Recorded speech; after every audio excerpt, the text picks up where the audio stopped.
Hi, my name is Norma Van Horn, and I visualize a world in which everyone has access to inner peace.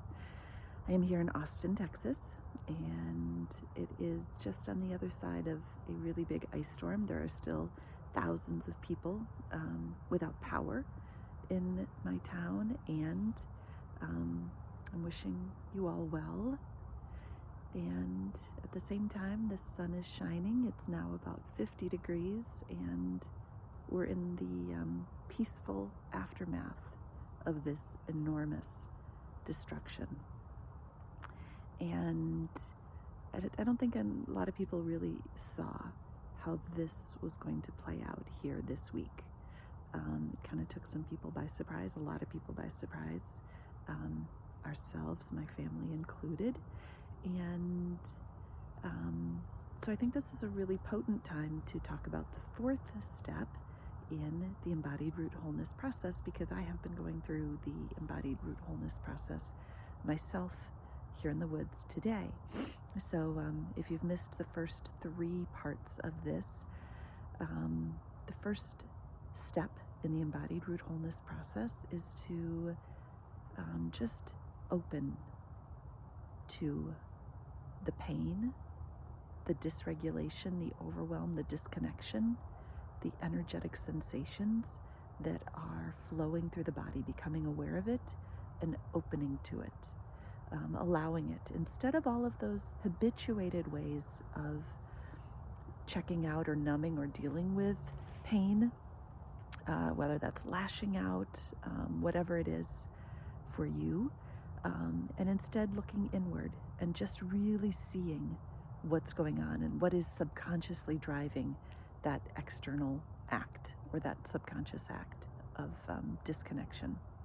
So that's the first step, and really just opening to it. And this process works for every process or need of dysregulation and pain. We live in a world in which enormous destructive acts happen. They're just a part of this life, whether it was Tyre Nichols and that senseless act of murder, to natural disasters. We live in a world in which senseless acts of destruction happen, and we need ways of restoring our peace. They also happen in very, very small ways. Those are enormous ways. They happen in small ways, day in and day out, all around us. So how do we take responsibility for the quality of our energy in the world?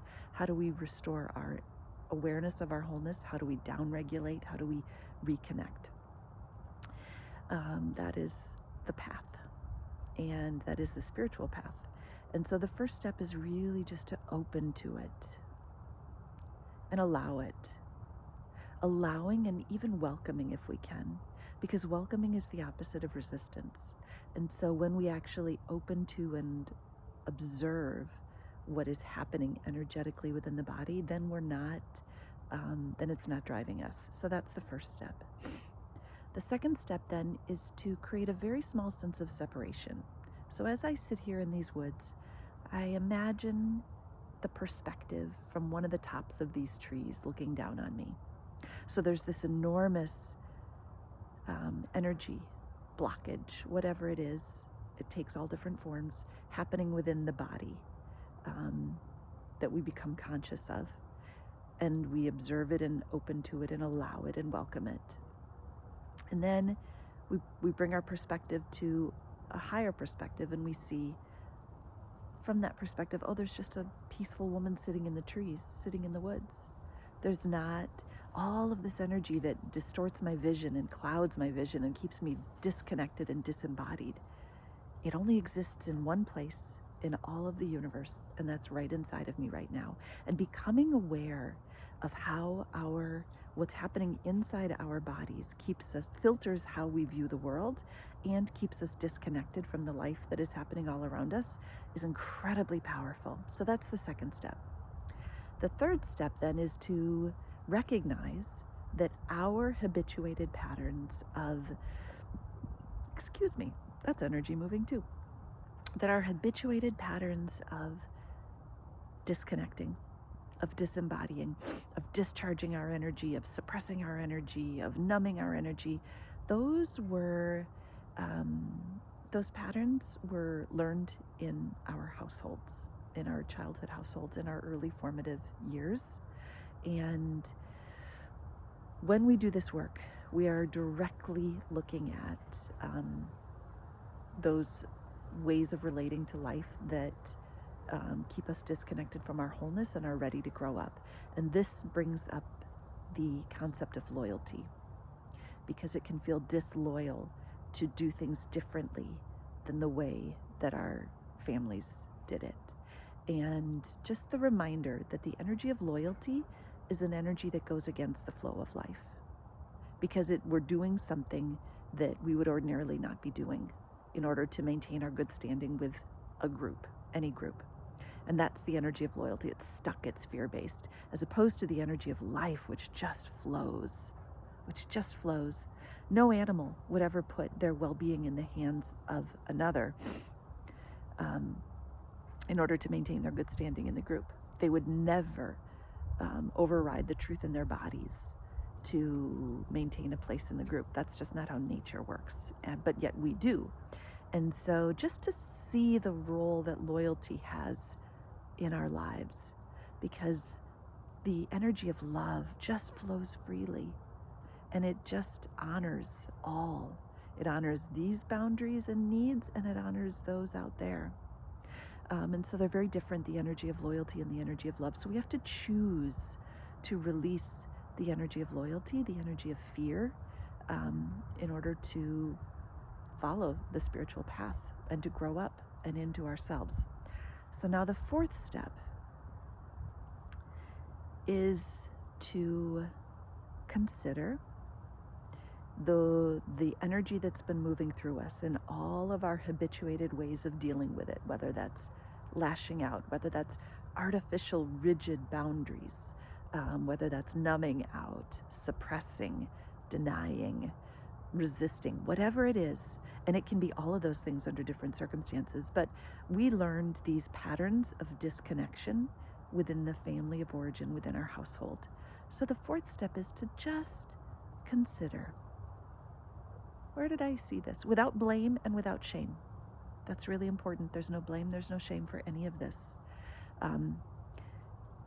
But who within my family of origin, within my household growing up, who and where did I see this pattern that I'm working with right now? Where did I see this one? Who modeled this for me? Who modeled this? That's the observation. That's the observation number one. This is a two-part step. Number one, who modeled this? And again, there's no blame, there's no shame. There's simply awareness. Number one. And we don't have to go deeply into it. We just have to acknowledge that this pattern was a part of the culture in which we grew up. Now, step number two, and this is really where we find our power. This is a big step. We have to see that when this energy, this pattern is activated within us, that we have engaged with other people.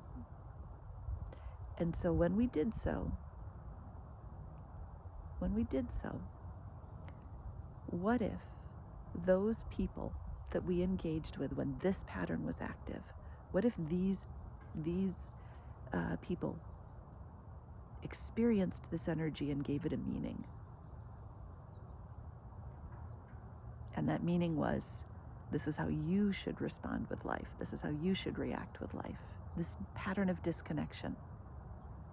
So the step here is to find 5 people in your life with whom you have engaged when this energy has been activated. 5 people. Really honest accounting. Really honest accounting. So take a few minutes and turn this off and finish that step. 5 people when this energy has been activated and you have engaged with them. And then come on back, because what we'll do is we'll just look at when we engaged with those 5 people that we love and we had this energy activated, then this energy was the energetic signature that they took away when they engaged with us. And it was an energy of disconnection. And what if in the same, we modeled this energy of disconnection for them. And now we've modeled this for them, and it was modeled for us. And now we're all entangled in each other's garbage of disconnection and indiscriminate discharge and suppressing and forcing and all of these rigid boundaries, rigid walls instead of actual true boundaries, and stuck in the energy of fear. Do you see how we're all stuck in each other's, we're just all entangled in each other's garbage? Yeah, that's where we find our power, is in realizing that when we are disconnected from our wholeness, when we're unaware of what's happening within us, and we are unconsciously, subconsciously playing out these patterns, then we are perpetuating all of the patterns of pain and disconnection on the planet. Me too. Me too, Mom. Me too, Dad. Whoever it is. Me too. And now we're all entangled in each other's garbage. And there is a tremendous sense of humility that goes along with this knowledge, because it's really the knowledge that when I am disconnected from my innate wholeness, I have the power to do great harm in the world. I have the power to perpetuate the patterns of pain in this world. And that's our true power. Our true power is being connected with our innate wholeness. Do you feel that? Like deep in the belly, feel how powerful you actually are and how much your wholeness matters. All of the human patterns of pain, of abuse, of force, all stem from the same root cause, which is a disconnection from wholeness. And we have to see that we are part of the problem before we can take responsibility for the responsible management of our own energy and the humility of our tremendous power in the world. Let me know if you have any questions. I'll be back more tomorrow with one more thing you can do about it. And in the meantime, wishing you peace and wholeness and interconnection.